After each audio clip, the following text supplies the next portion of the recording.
เกิน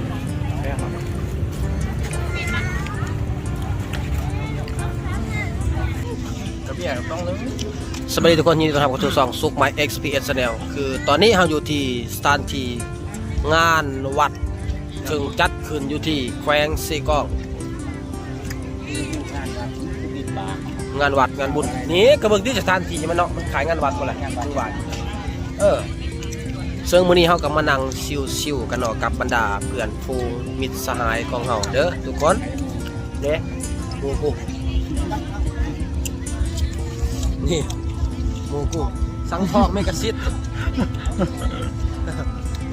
อันนี้ติดตีสาวสวนกล้วยทาโก้อันนี้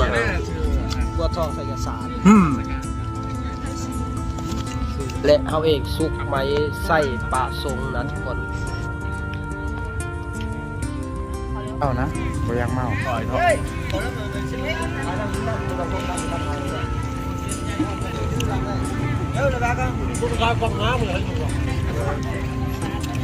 เอาเซียนลังเดี๋ยวเคยเบิ่งเซียนลังจะภาพตะเกียบยิงนะจำอันเป็นคนดังเอ้าจะเคยเบิ่งเซียนลังนี่ก็สิโฆษณาท้ายลงไปลงมา FC เนี่ยก็เก่งทนแรงดุดันไม่เหมือนใครย่ำไส้ตัน ยังแกมุตันเอาคิวมึงเหรอได้ไม่มึงมึงเอากูไม่มึงเห็นอะไรจะมาเห็นไง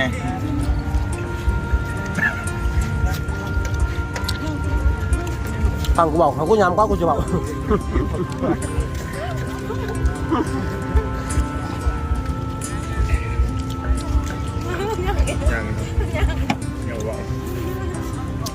บอกมาหล่อเท่ไม่เหมือนใครซุกไม้ใส่ประสงค์หล่อเกินเมื่อเลยได้หรอเดียวเลยปีนมาใส่กล่องมันก็พอทายยังกระทายใส่ผู้รู้เป็นประโยชน์เอ้ามึงอะไรเอาเว้ยมันจะเป็นยังไงมารีวิวอาหารเบื้องข่อยงามกว่าเบื้องพญายักษ์มันใสไอ้เขาว่ายังบ่อยากว่าก็ว่ากินอย่างไรจะใครก็ไม่ดีปาก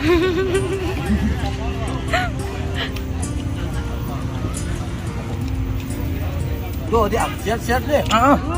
วันเดือนปีน้ำเบิดเลยบอกเลยมาโดนเวลาชื่อต้องเวลาคนจริงใจ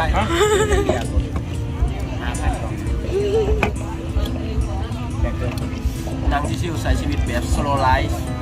มองไปจะมองไป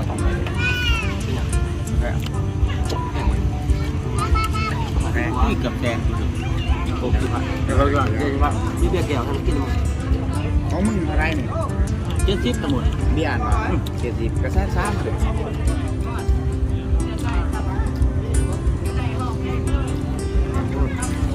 บ่ได้แล้วมาอะไรเอาแพงบอกมาเนี่ยมองของว่าจิตเต้เลยจะได้ซื้อวิกเกาหลีวันดูดีเขาบอกครับไหนคนที่ไม่นึ่งดีชัวร์เพื่อนคือบอกไม่เห็นคอนเทนต์แต่เขาบอกไว้สวัสดีครับผมมาจากอะไรเนี่ยเฟซนั้นเฟซนี้ยังขอถ่ายรูปไปยังเดี๋ยวขอลง TikTok ได้ไหมแม่ก็ได้ปะบักดังๆนะแล้วก็ถ่ายออกมางามๆแล้วก็ไปโฟโต้ด้านล่างก็ได้คนด้านล่างก็ได้หรือผู้ได้ก็ได้ที่แบบว่าจะเห็นแบบว่าสะดุดตาเดี๋ยวจะให้เบิ่งเนาะบรรยากาศบอกเลยก่อนหน้านี้เข้ามาประมาณ30 นาทีเท่านั้นโต๊ะวางแต่ว่าเดี๋ยวนี้พูดบอกก่อนเลยเบี้ยนี่ป้องนึงเนาะคันที่ว่าแพงกับโบแมนดอกเขาขายเอาเงินคันแพงเขาบอกขายเนาะป้องนึงประมาณ16-17 พันขายบ้านลูกแพงครับถ้ามีเงิน100,000เนี่ยเขาจะได้เบี้ยอยู่4 ปองแล้วก็กับแกมประมาณ2 สุดเนาะแต่นี่เขาซื้อ4 สุดเบิ้งลายนี่สำหรับงานนี่เขาก็จะมีฟุกซ่องให้เบิ่งจักหน่อยเนาะเขาจะขึ้นห้องเพลงสดตอนนี้เขากำลังจัดสถานที่อยู่เพราะว่าเมื่อกี้นี้บางแรงๆเนาะฝนมันตกเขาก็เลยก็ต้องคืนทุกสิ่งทุกอย่างออกเนาะแล้วก็เริ่มจัดใหม่ขายพี่อยากจะมาลงกินอยู่นี่ก็มีหลายคนบอกว่าจะเป็นคนเบียดคนลาวคนจีนเบิ่งหุ่นอยู่บอลซื้อของเนาะทุกคนเบิ่งเลยคนคือว่าเต็มทีมเลยเห็นป่ะซื้อของคือว่าขายดีแห้งทุกคนถ้าผู้ใดอยากมาถือว่ามาได้เลยน่าจะเป็นขึ้นสุดท้ายเราไปจังเหมือนเว้ย3-4 โมงไปแล้วโอ้ยคนลายให้มวนเบียร์บาทมือเขาชิงแชมป์กันต่อตัวเพื่อโอ้ยังโดน ช่วงเฮือได สินแซมชิงมาได้ไหม แข่งวันยังด้น อ๋อบ้านตัว มันคนละเรื่องแล้ว คนละเรื่องเดียวกัน มา เสียกะลีก็มี เอาทุกคนเดี๋ยวเขาจะกินแบบอันนี้ เสียห้า เวียดเนาะคนละปองก็ต้องใส่น้ำก่อนใส่น้ำก่อนทอง10,000มีอยู่15ก้อนทุกคนโคตรแพงบ่อยากเว้าดิว่าโคตรแพงนี่แต่มันก็แพงอีหลี เราค่อยๆกับพ่อ มีกันพวกลูกรอบเมื่อเดือนกว่าแทนเข้าเมื่อเดียวจุดต่าง เดี๋ยวฟังเบิ่งมื้อแรงถ้ามีผู้สาวสิเป็นหลักถ่ายเบิ่งเนาะ หลักทายเลยบ่ บ่ได้ทางหน้าบ่ยากอยู่ โอ้ยพ่อเข้าทายกันอะไรที่บอก ไปครับบอกที่ตามึงจะบ้างที่เอาขวยมึง เฮ้ยไม่ใช่บอกทางคือว่าสถานที่นี้เหมาะในการจีบสาวเว้ย กูว่ากล่องมันเบอร์ เดี๋ยวบอกโมเมนต์เสียงมันบ่ได้ ตอนนี้ผมออกเช้า